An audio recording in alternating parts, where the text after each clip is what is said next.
Shalom. Mari kita bangun pikiran yang besar. Berpikirlah yang besar. Sebab tidak ada satupun prestasi atau karya di dunia ini yang dihasilkan oleh pikiran kecil.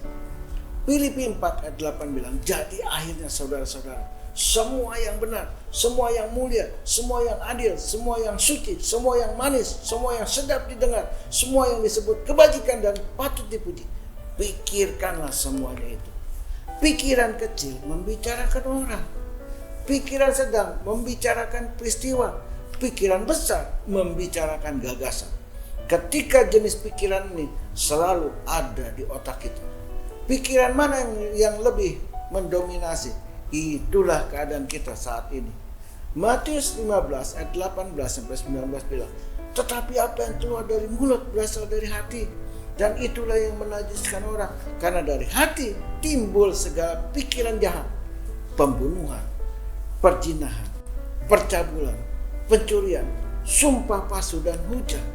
Jika Anda senangnya bergosip, berarti pikiran yang Anda aktifkan adalah pikiran yang kecil dan kerdil.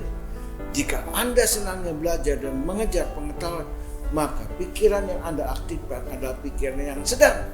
Sebab solusi atau terobosan selalu lahirnya dari pikiran yang besar.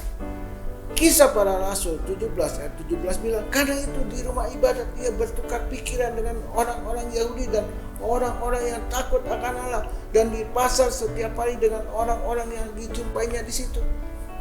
Orang besar dengan pikiran yang besar selalu mau berdiskusi dan belajar untuk meningkatkan pengetahuannya. Sebab walau bagaimanapun pikiran manusia terbatas adanya. Amsal 24 ayat 6 bilang, karena hanya dengan perencanaan kau dapat berperang, dan kemenangan tergantung pada penasihat yang banyak. Gagasan boleh lahir dari kita, namun untuk mencapainya kita tetap perlu pemikiran dan pandangan banyak orang. Tentunya yang sehati dan sepikir, bahkan yang lebih baik seiman. Mazmur 139 ayat 23 bilang, selidiki aku ya Allah, dan kenalah hatiku, ujilah aku dan kenalah pikiran-pikiranku.